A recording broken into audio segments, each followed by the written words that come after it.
Plusieurs choses, mais déjà, l'association des diplômés portugais de France qui va être présentée à la Maison du Portugal, André de Bourvaille, Cité internationale universitaire de Paris, le mardi 28. Et on va revenir un petit peu à cette exposition, cette saison portugaise à la Cité nationale de l'histoire de l'immigration, avec quelqu'un que Radio Alpha connaît très bien. Il s'agit de Jacques Toubro, ni plus ni moins, ancien ministre, ancien maire du 13e arrondissement parisien, qui est actuel président du conseil d'organisation de la Cité nationale de l'histoire de l'immigration et de l'aquarium. Il ne faut pas oublier les petits poissons. Et quelqu'un aussi qui a accompagné Radio Alpha depuis le début, puisque les premières fêtes de Radio Alpha ont été réalisées dans le 13e. On a même organisé des défilés folkloriques dans les rues. Qu'est-ce qu'on n'a pas fait, enfin. Et on aura aussi l'interview avec la petite fille à la poupée, une photo qui date de 66-67, la date Gérald Boncourt, le photographe, et l'intéressé Maria da Conceição-Tina Miola ne sont pas d'accord. Justement, on va parler de son parcours du bidonville de Saint-Denis jusqu'à l'université de Paris, l'université de Coimbra, pardon, où elle était professeure de portugais et de français.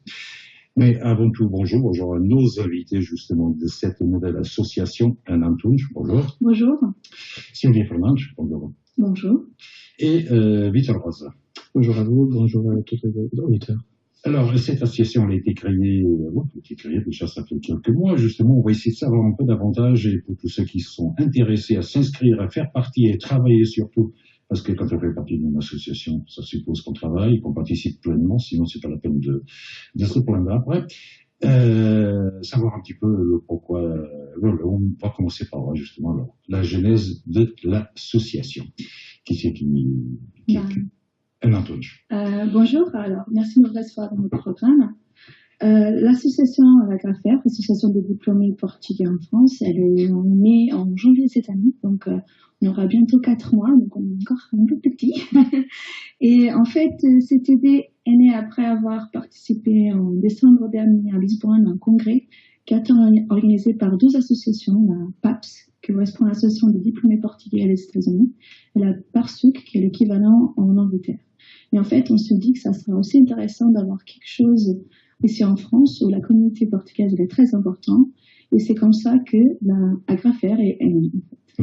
Alors ça, c'est un petit peu la genèse de l'association, mais quels sont les objectifs? Parce que vous avez des objectifs concrets. Victor Rose, Sylvie Fernandes, je ne sais pas qui veut reprendre le flambeau. Non, les objectifs sont de soutenir les Portugais, les diplômés portugais qui sont ici en France, bien sûr. C'est aussi partager, servir de plateforme d'interaction et coopération entre les professionnels, les étudiants, diplômés et leurs descendants aussi, bien sûr, résidant en France. L'association aussi vise à développer un caractère pluridisciplinaire en favorisant l'échange d'expériences, bien sûr, le contact entre tous les secteurs, publics, privés, associatifs, professionnels, de quelque sorte, en fait, et aider, mais après, ça dépend de chacun, dans la réussite professionnelle de la communauté portugaise. Mais ça a un rapport aussi avec le portugais, parce que tout à l'heure, on pourra développer ça davantage, mais vous faites toujours le lien entre le Portugal et la France. Oui, si je peux dire, bien sûr, nous sommes portugais, donc c'est vrai que on soutient le Portugal parce que les sangs coulent de notre veine, donc on ne peut pas oublier notre racine des Portugais qui sont ici en France. Mais bien sûr qu'il y a aussi des Français qui sont nés ici en France, qui sont déjà français. Oui, des Portugais d'origine. Ouais. Alors, justement, à propos des origines, je vais être un petit peu indiscret, bien entendu, parce que j'aurais bien voulu faire connaître à nos auditeurs aussi les parcours des uns et des autres, parce que actuellement, il y a combien de membres déjà dans l'association? 60 membres. 60 membres. Bon, ici, j'en ai 3, donc je vais vraiment dire un petit peu. Je vais commencer par Sylvie Fernandes. Vous êtes attachée de recherche clinique, donc vous êtes liée au laboratoire. On peut savoir un petit peu votre parcours? Alors, mon parcours, on va commencer. Alors, par contre, je suis née au Portugal, mais je suis venue, j'avais à peine 1 an. Donc, et j'ai vécu la majorité de mon temps en France, effectivement. Donc, j'ai fait toute ma scolarité en France, mes études supérieures, et donc j'ai fait, maintenant on dit master de biochimie. Et ensuite, après des études de biologie, ne sachant pas trop ce qu'on peut faire avec, j'ai été déléguée médicale. Donc pour avoir une première expérience dans l'industrie pharmaceutique. Il faut être un peu commercial, c'était pas trop mon truc, et je me suis dit, bon, je change. Et c'est vrai que donc je me suis orientée plus vers les essais cliniques, toujours dans le cadre de l'industrie pharmaceutique. Donc ça avait un aspect beaucoup plus scientifique, entre guillemets, parce que c'est très administratif aussi, le métier que je fais. C'est un métier peu connu. Et donc en clair, on participe au développement des médicaments, surtout évaluer l'efficacité et la tolérance des produits. Donc vous êtes en rapport avec je veux utiliser un terme, ça va vous faire tiquer, avec les cobayes, entre guillemets. Oui, ça me fait tilter parce que quand même en France et en Europe, il y a tout un cadre réglementaire et il existe un consentement écrit qu'on soumet aux patients. Les patients sont d'accord pour participer. Donc un cobaye, c'est quelqu'un qui n'est pas d'accord. C'est pour ça que j'ai dit c'est juste. Ouais. Après, tout dépend dans quel domaine. Vous avez différents domaines thérapeutiques, pathologies et par exemple, en oncologie, c'est essentiel. Il y a beaucoup de patients qui souhaitent participer à des essais, justement pour avoir des nouveaux produits et pour avoir une chance d'avoir un produit qui fonctionne bien. Alors, on va faire notre première pause. On revient dans 2 petites minutes, un peu moins, j'espère.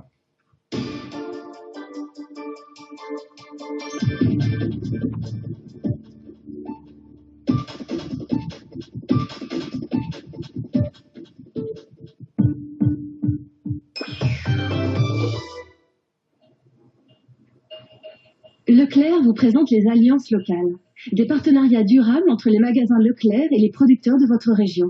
Voici donc Marie-Pierre Sens, productrice de yaourt à Castelnau-d'Urban, et Patrick Sobraquès, propriétaire du centre Leclerc de Pamiers, qui nous parle de leur relation. C'est un employé communal de mon village qui m'a parlé de Madame Sens. Il était au courant que...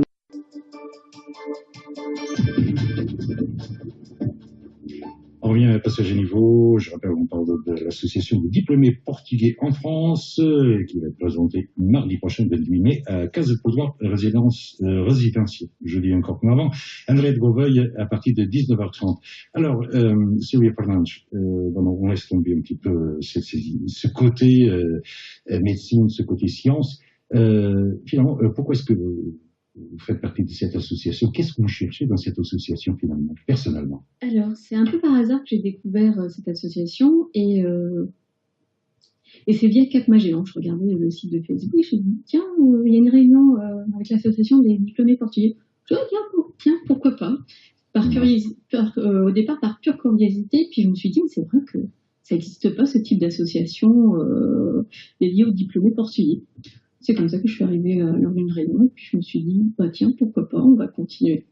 Et c'est vrai, et j'ai découvert lors de la réunion que c'était une toute nouvelle association, c'était vraiment la phase embryonnaire de l'association. On est vraiment dans la phase embryonnaire de l'association. Et tout simplement parce que c'est vrai que quand vous êtes diplômé portugais dans les sciences, on se trouve un peu isolé et qu'on souhaiterait rester quand même un peu dans la communauté et rencontrer d'autres personnes qui ont les mêmes origines, qu'elles soient, comment dire, qu'elles aient vécu longtemps en France ou pas, et pour avoir des échanges et avoir encore plus de connaissances et un réseau plus important et de pouvoir discuter entre nous.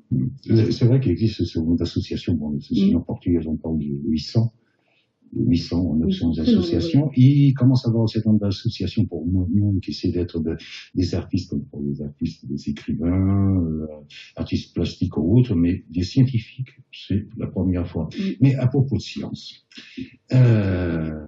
Victor Vaz, vous êtes chargé de mission chez France Terre d'Asile, organisation non gouvernementale, la science. Sur les sciences de l'homme, c'est les sciences humaines, sciences de s'occuper de son prochain, entre guillemets. Oui, bien sûr, la science, ça fait partie de notre vie. Moi, je suis sociologue, donc je suis très engagé en fait dans la vie académique. J'ai 3 licences, sociologie, tourisme et recherche sociale. Après, j'ai aussi 2 diplômes d'études approfondies d'administration publique, sociologie aussi, et un master en démographie. Et un doctorat presque en train de finir sur la sociologie. Donc, il ne va pas s'arrêter. Et je ne m'arrête pas. Donc, je suis professeur en fait au Portugal, invité. Je donne des cours de sociologie du sport et de la culture. Et donc, j'ai pris la décision de sortir de mon pays pour élargir mes horizons. Donc, j'ai choisi Paris. Je connais très bien Paris. Je connais très bien la France, en fait. Je ne suis pas français, mais la France coule dans mes veines. Donc, j'ai choisi et j'ai trouvé un bon travail dans la France Terre d'Asile qui travaille pour l'immigration. Alors, j'ai un master en démocratie et sociologie de la population, donc ça me convient parfaitement. Alors, justement, pour nos auditeurs, peut-être en résumé, expliquer le travail des France Terre d'Asile, parce que c'est un travail très important, d'autant plus que l'Europe et la France est en train de restreindre le droit d'asile. Oui, bien sûr. Bon, la France Terre d'Asile, c'est une grande entreprise qui soutient les demandeurs d'asile. Mais c'est vrai qu'aujourd'hui, on trouve ici en France plus de 6 000 jeunes mineurs isolés sur le territoire français. Donc la France, comme tous les pays européens, ont signé la Convention de 1951, la Convention de Genève, qui ne permet pas de refouler les jeunes. Donc ils sont obligés de rester ici sur le territoire français jusqu'à la majorité. Ils sont pris en charge par le tribunal avec le soutien de l'aide sociale à l'enfance. Et bien sûr, nous travaillons avec toutes les sortes de personnes qui viennent de tout le monde, de Pakistan, Afghanistan, tous les pays d'Afrique, donc les horizons élargis du monde en fait.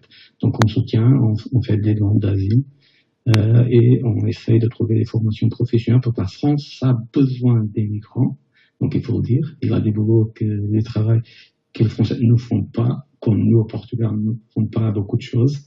Donc on donne ça aux immigrants à faire. Donc, et nous sommes là pour travailler avec toutes les sortes de publics, en fait.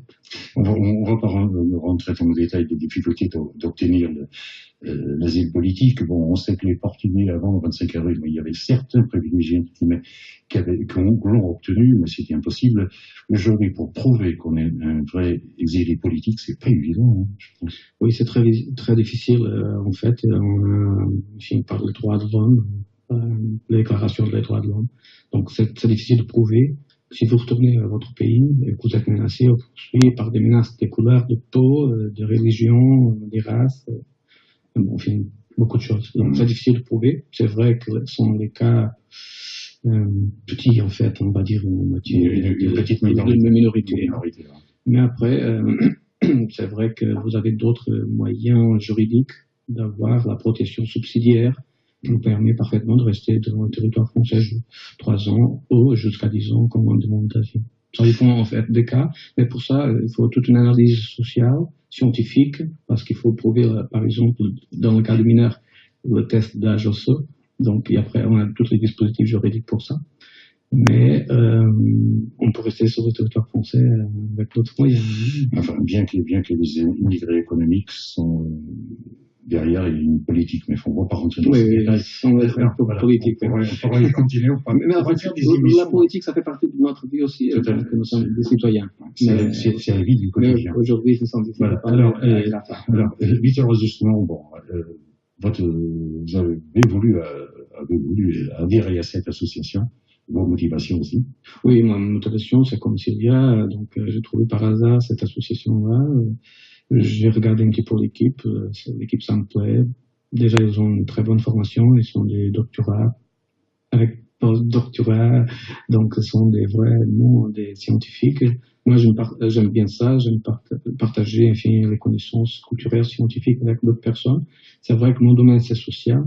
Mais ma femme, par exemple, c'est pharmaceutique, donc c'est bien le domaine de Sylvia. Ah oui, de santé, on demande de santé. Donc je me sens à l'aise, en fait, parce que ça fait déjà 10 ans que je suis avec elle. Donc ça fait partie de ma vie, en fait, toute la question de santé. Donc c'est ça, c'est une question de curiosité. Et après, je pense que je peux apporter quelque chose de positif aussi pour l'association. Alors, Anne Touch, Madame la Présidente, n'est-ce pas?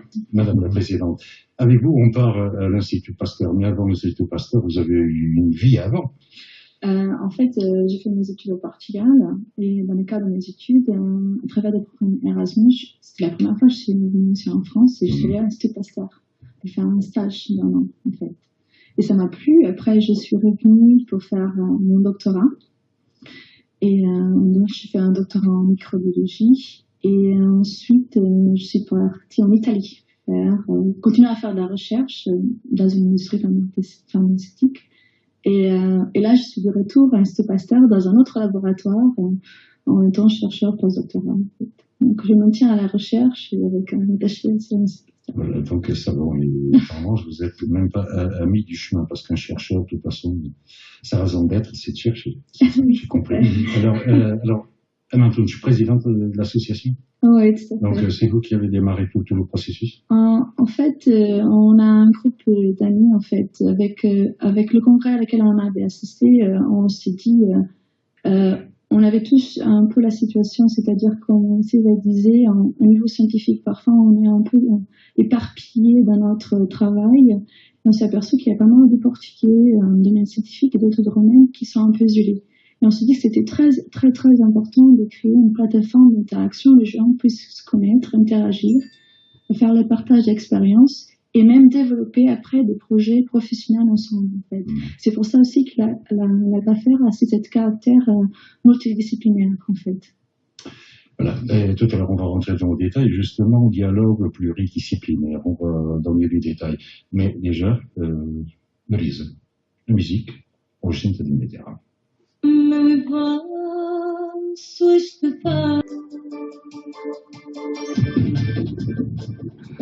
Vous êtes à nouveau en direct avec vous. Je rappelle nos invités, Antunes, et Vitor Vaz, et on parle de l'association des diplômés portugais en France. Alors, tout à l'heure, on a parlé de dialogue pluridisciplinaire.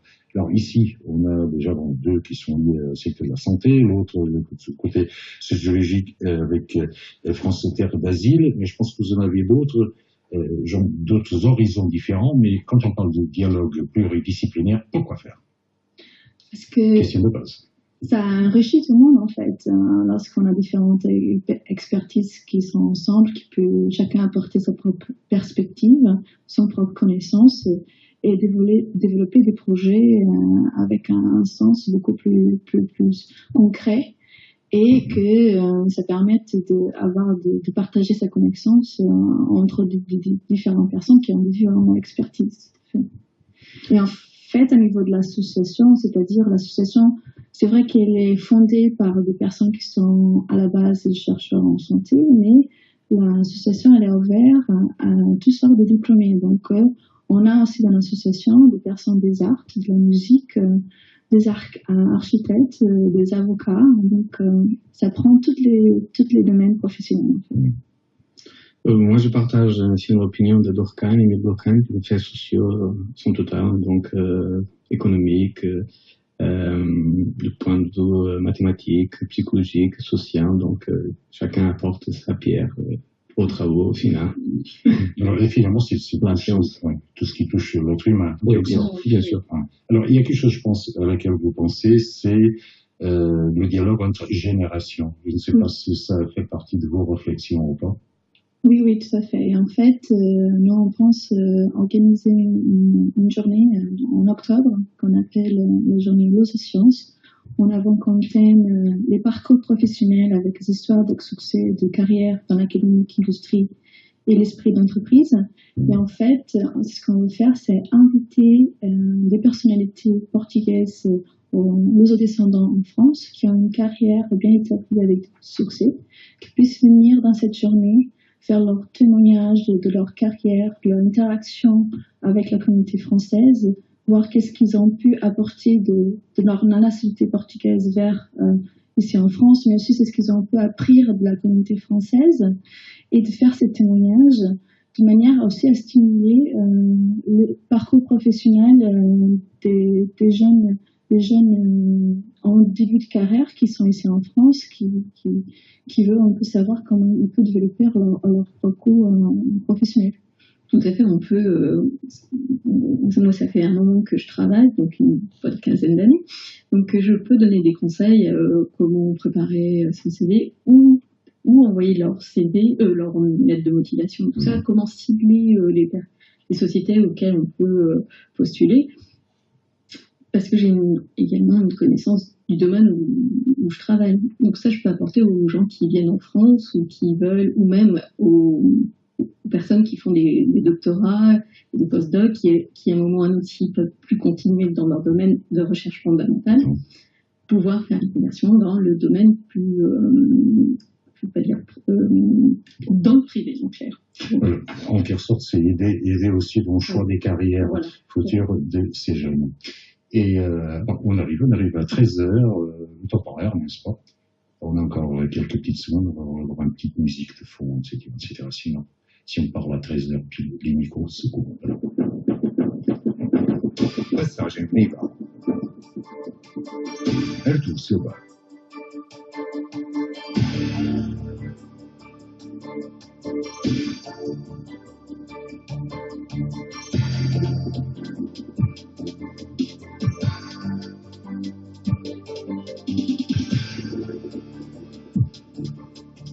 Jusqu'au 28 mai à 19h30, Casa de Portal, un radio et une site international universitaire de Paris. Anne Antunch, Sylvie Fernandes, Victor Rose sont nos invités ici dans les studios. Alors, tout à l'heure, on a parlé justement qu'un des objectifs de l'association, c'est aider le choix des carrières.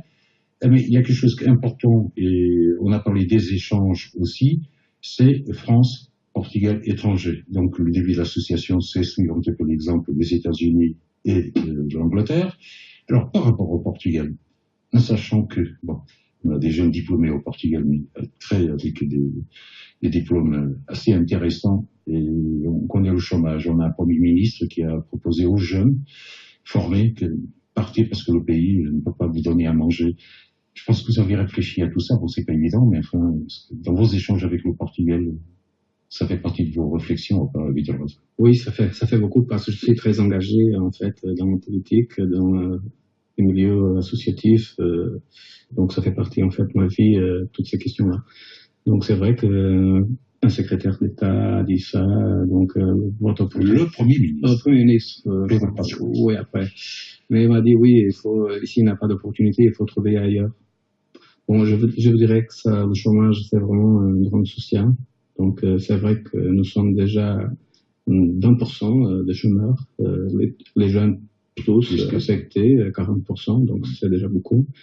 Donc c'est vrai que les jeunes sont obligés de partir et trouver un choix professionnel d'un autre pays. Bon, je dirais que la migration c'est pas une fatalité parce que nous sommes tous immigrés et donc il y en a trouvé un boulot en France et ailleurs parce que je connais beaucoup de personnes qui sont au Luxembourg, en Suisse, donc c'est pas une fatalité en soi, mais c'est vrai que si nous sommes obligés de partir, donc c'est vrai que le savoir-faire vient pour un pays qui n'a pas donné un argent, un centime à notre formation, c'est ça le problème. Donc, c'est vrai que nous avons un taux de natalité très bas en Portugal, 1%, 1,2, quelque chose comme ça. Donc, on a du mal à faire le renouvellement de génération. Donc, ça, c'est un problème grave pour nous. On n'a pas de moyen de donner aux familles de nourrir cette question-là de natalité. Donc, nous sommes obligés de partir. C'est vrai que ça va poser un problème, pas maintenant, mais dans le futur, parce que nous ne sommes pas un pays capable de recevoir des migrants. Donc, il faut dire la vérité, on n'a pas de travail chez nous. Donc, beaucoup de jeunes sont obligés de partir. Bon, enfin, ça va faire partie probablement des débats politiques, justement, comment parler de la croissance, parce qu'on parle beaucoup de croissance, de compétitivité, j'en passe le meilleur. Mais justement, à propos de trouver du travail ou pas, actuellement, on a deux générations différentes, avec deux parcours différents. Sylvie, pour vous, le problème ne se pose pas, vous êtes en France, vous avez votre vie ici, mais par rapport à ces jeunes bien formés qui arrivent en France, c'est-à-dire, on a du mal à comprendre que quelqu'un qui passe 15 ans, même plus de sa vie à étudier, et qui après se retrouve. Parce qu'il y en a beaucoup qui arrivent en France. J'ai un peu découvert ça, parce que c'est l'année dernière, on allait au Portugal en vacances. J'ai une amie qui est professeure de biologie au lycée, qui m'a dit justement que le Premier ministre avait dit si vous ne trouvez pas de travail, allez ailleurs. C'est regrettable parce que le Portugal va perdre c'est une fuite du cerveau, va perdre des gens avec des compétences, des connaissances. En clair, c'est regrettable cette perte. C'est une perte. Mais la France aussi a subi ce type de fuite de cerveau puisque la recherche en France aussi, c'est difficile d'avoir des financements et si vous souhaitez poursuivre vos carrières, il y a beaucoup de Français aussi qui sont partis aux États-Unis ou en Angleterre pour poursuivre une carrière scientifique, les chercheurs. Donc c'est un peu étrange, c'est un peu paradoxal. On se dit, tiens, les Français se sont retrouvés dans cette situation, ils sont partis là-bas. Et finalement, c'est les Portugais maintenant qui viennent pour les remplacer, entre guillemets, mais sachant qu'il y a toujours la même problématique. Qu'est-ce qu'on devient après? Parce que la recherche en France manque de moyens, c'est regrettable. Ils ont des excellents chercheurs, des connaissances, des compétences qu'il faudrait maintenir, même au Portugal. Mais j'ai découvert ça, qu'il y avait une telle immigration de la jeunesse portugaise en France maintenant. Alors, justement, à propos de jeunesse, Alain Toun, je ne vais pas vous demander qu'est-ce que vous pensez faire dans 4-5 ans, mais vous êtes un petit peu dans ce cas-là, parce que peut-être qu'on aurait besoin de vous aussi au Portugal pour faire de la recherche, non? Moi, je pense, bon, déjà, moi, quand je suis partie à l'étranger, c'était pas une question de nécessité, c'était une question de progression professionnelle. Moi, je voulais aller dans un domaine très spécifique, et donc je suis allée chercher où ça se faisait le meilleur, et je voulais aussi élargir mes horizons, en fait. Donc, c'est pour ça que je suis partie à l'étranger. Après, moi, je pense, en fait, que lorsqu'on part à l'étranger, c'est vrai que parfois c'est difficile de retourner après au Portugal parce qu'on perd les contacts et du coup c'est plus difficile l'intégration. Et en fait, l'association, à moyen et long terme, elle veut aussi jouer un rôle dans ce cas-là. C'est-à-dire, elle veut servir aussi comme base pour des Portugais qui veulent partir ici en France pour les aider avec les informations concernant un niveau de travail et un niveau administratif qu'ils peuvent avoir, mais aussi des Portugais qui sont en France et qui veulent après retourner au Portugal, servir de liaison pour pouvoir avoir des contacts pour un niveau professionnel pour pouvoir progresser dans leur carrière. Bon, ça concerne le Portugal uniquement. Bon, est-ce que vous avez, par exemple, l'Angleterre, on n'est pas très loin de l'Angleterre, par exemple? Oui, à un niveau scientifique, il y a pas mal de Portugais qui fait le tour, en fait. Ah, non, il y a Luxembourg aussi, Suisse. Oui. Et en fait, les réseaux traditionnels. Et en fait, nous, on est en contact donc avec les autres associations, notamment l'association PAPS et PARSOUC, et on envisage aussi développer des projets ensemble avec eux pour avoir aussi cette interaction entre les différentes associations portugaises dans les différents pays. Oui, d'autant plus que, comme vous avez dit, bon, il y a un va-et-vient des gens qui se croisent comme ça, pour le Portugal, l'Italie, l'Angleterre, etc., etc. Il y a beaucoup quelqu'un aussi qui a été par ici, qui a voyagé pas mal, et qui est en France exilé, qui a parlé de Serge Godin, Combléline Zolch.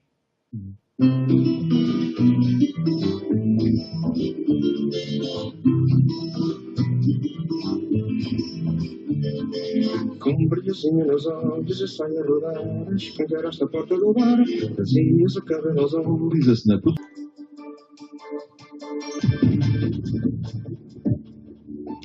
À ce niveau, et petit à petit, on chemine vers un début, vers la fin du début de la présentation de l'association. Je rappelle, l'association des diplômés portugais en France. On va avoir une présentation avec l'animation culturelle. C'est comme ça qu'on m'a expliqué, et qui aura lieu mardi prochain, le 28 mai à 19h30 à la Cité internationale universitaire de Paris, Casa de Portugal. En même temps, il y a un congrès international sur la langue portugaise qui commence ce mardi-là, mais ça s'arrête à 18h. Donc, entre la Sorbonne Nouvelle et la CTU, un petit quart d'heure, 20 minutes en RER, plus 5 minutes en marchant, il n'y a pas de problème.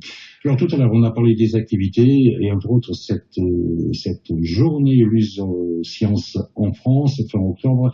Entre-temps, je pense que vous avez dit que vous êtes en phase de démarrage, et il y a plein de choses à faire, mais quoi exactement? Qu'est-ce que vous faites en ce moment? En plus de vous mobiliser individuellement, parce qu'il nous faut au début. Donc, il y a ça, en fait. Donc, actuellement, on a 60 membres, mais on espère avoir beaucoup plus. Et à ce moment, c'est très important de faire connaître l'association à la communauté, en fait, et que les gens s'inscrivent dans notre association, qui participent à les réunions et qui prend un rôle actif dans cette association. Et en fait, pour tous ceux qui nous écoutent, ils peuvent aller sur le site web www.agraffaire.fr. Alors, c'est peut-être mieux d'appeler Agraffaire. Et alors, on va l'appeler, n'est-ce pas? www.agrafr.fr.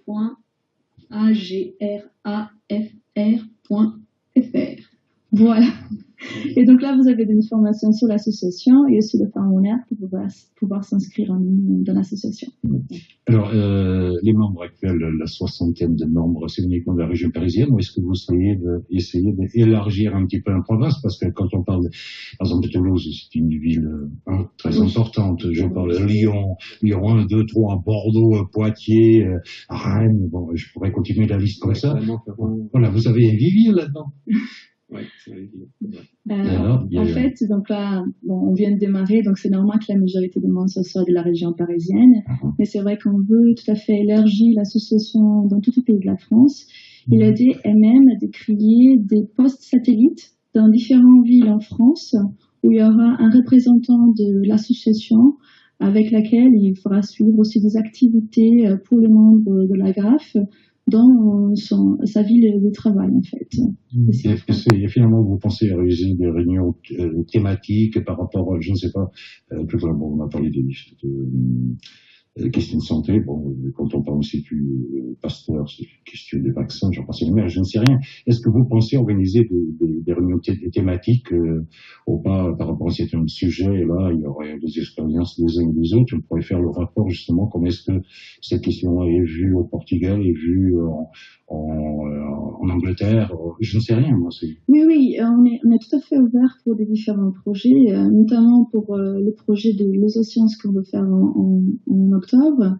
On veut mettre des professionnels dans différents domaines, académie, industrie. Et c'est vrai qu'on ne veut pas seulement parler de sciences de santé, on veut parler d'autres domaines professionnels comme l'économie, les sciences sociales, la philosophie. La photographie, non? Voilà, tout à fait. C'est très important d'avoir une vue générale et pas seulement fixée sur un thème précis. Alors, qu'est-ce que vous faites tout à l'heure, on parlait de 800 associations portugaises. Bon, c'est des associations, les unes font des fêtes, l'autre ont des cours de portugais, etc. Comment est-ce que vous voyez vos liens, ou possibles éventuels liens avec ce tissu très important qu'on ne voyait pas et représentatif? Je dis ce ne voyait pas, mais c'est pas une critique, je fais une contraire. C'est représentatif de ce qu'il y a la communauté portugaise, que ça a été très important quand ils sont arrivés en France. À mon avis, je peux parler. Je pense qu'on a tous les moyens, toutes les conditions pour trouver des partenaires parmi les associations portugaises qui sont déjà ici, qui travaillent ici, qui ont un bon rôle dans la société française.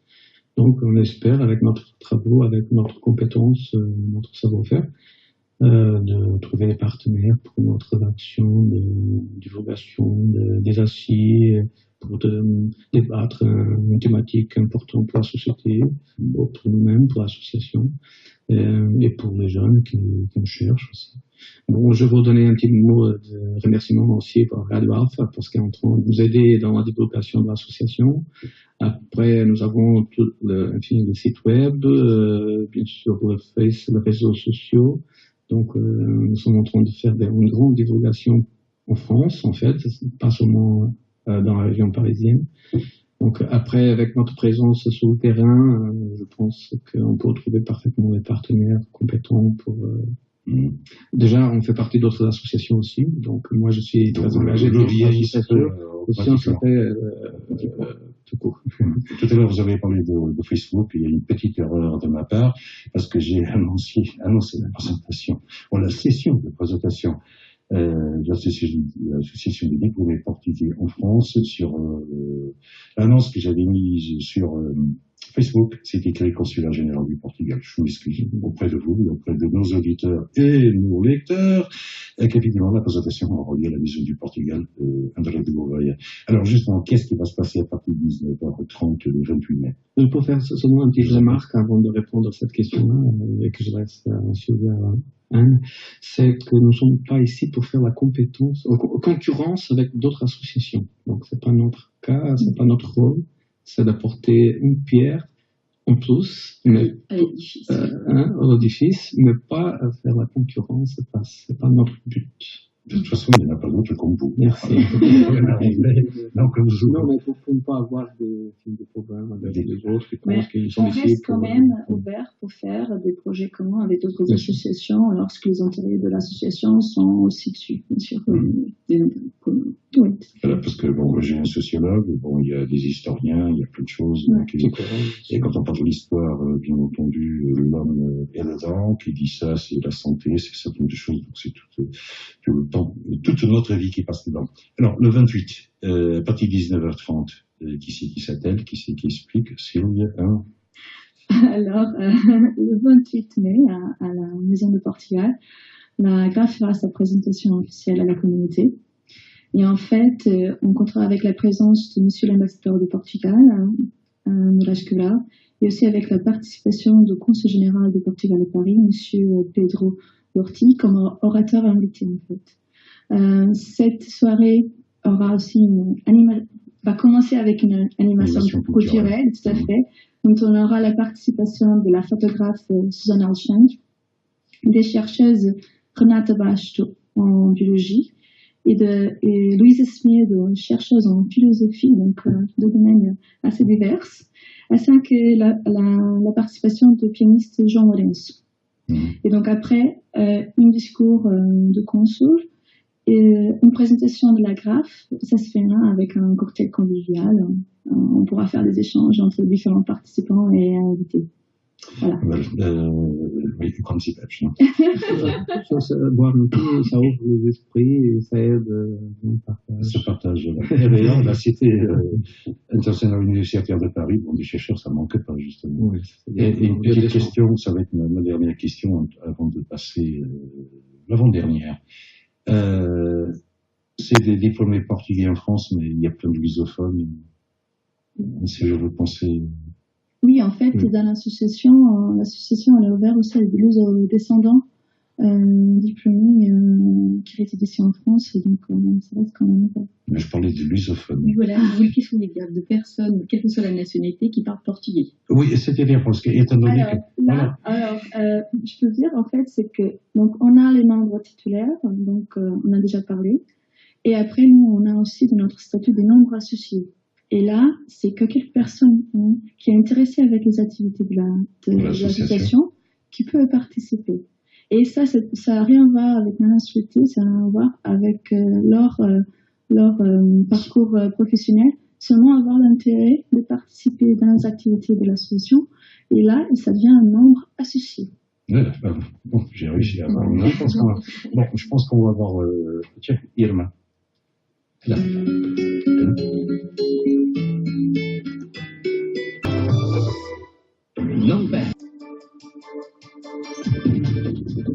Passage à niveau, et avant de dire au revoir à nos invités ici dans le studio et parler de l'exposition 74 sur la communauté portugaise, je rappelle, plus de 50 photos de Gérald Blancourt, photos prises au Portugal et en France également. Alors, ça concerne mes invités, justement, en Antoine, chez vous, Paul-Ange, Vital Rose, merci d'être venu. On va encore passer tout à l'heure une petite chanson avant de parler avec, d'écouter un ancien ministre, un ancien maire de Paris 13. On aura l'occasion de parler de Klein, c'est ça quand même. Bon, moi je parle de clan. Quando falo do clan, é a mesma coisa, mas é em francês. Talvez, resumidamente, aquilo que eu pude compreender, portanto, é uma associação de diplomates. J'ai envoyé en portugais. C'est une association de diplômés, d'accord, mais vous voulez pas faire une association, faire de cette association un clan, mais quelque chose d'ouvert, vous voulez quelque chose qui soit en prise avec la société. Une chose très fermée, ça devient malade. Hein. Donc il faut bien ouvrir notre esprit, c'est une association libre, chacun pour rentrer parfaitement. Donc, et c'est ça notre but, c'est faire rentrer des personnes, partager notre expérience, enrichir avec l'expérience des autres. Et bien sûr, c'est une association très ouverte.